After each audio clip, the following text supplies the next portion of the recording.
অহনা, তোমার প্রথম কাজ কি? আমার প্রথম কাজ খুব ছোট বয়সে একটা পুরো সিঙ্গিং রিয়েলিটি শো হোস্ট করেছিলাম। কত বছর বয়সে? 7-8 বছর হবে।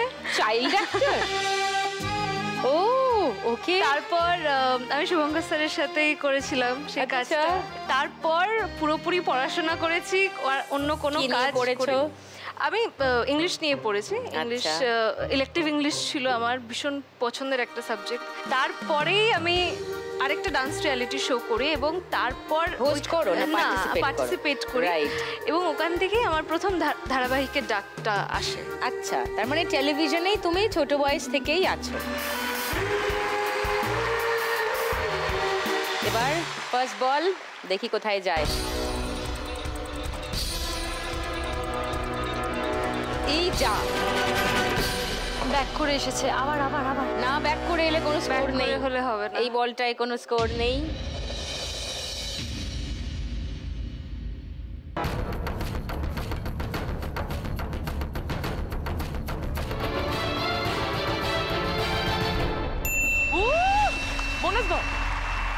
বোনাস বলে আটকে গেছে। এটা যদি শেষ অবধি থাকে তাহলে এই বলটা এবং আরেকটা বল, মানে দুটো হিট এক্সট্রা পাবে তুমি। আচ্ছা, 3 নম্বর বল।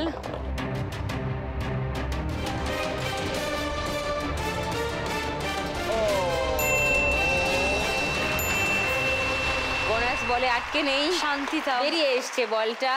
একটা 100, একটা 500। 4 নম্বর বল।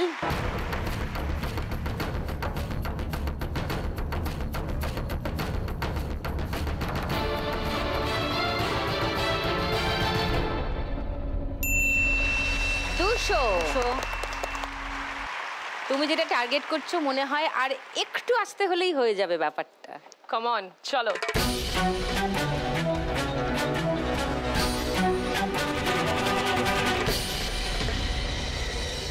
এটা ভীষণ কঠিন। লো স্কোর হয়ে গেল। 5 নম্বর বলে কোনো স্কোর হলো না, কারণ ফিরে এসছে। তার মানে তোমার টোটাল স্কোর হলো 500, 200, 700 আর 100, 800। 800 স্কোর হয়েছে অহনার থার্ড রাউন্ডে। অহনার এই রাউন্ডের আগে অবধি স্কোর ছিল 5760। তোমার টোটাল স্কোর এখন 6560।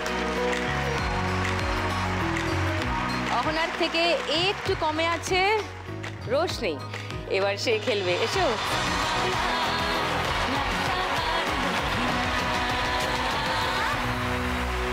তোমার প্রথম কাজ কি রোশনি? আমি অহনাকেও জিজ্ঞাসা করছিলাম। আমার প্রথম কাজ অ্যাকচুয়ালি কাজ ঠিক না, প্যাজেন্ট থেকে আমার শুরু হয়। মানে বম্বের একটা প্যাজেন্ট ছিল, বিউটি প্যাজেন্ট ছিল। মানে আমার অ্যাক্টিং এর কোনো ব্যাকগ্রাউন্ড যেহেতু ছিল না, আমি ভয়ে ভয়ে আই ওয়াজ ভেরি স্কেয়ার্ড কি করব কি করব না।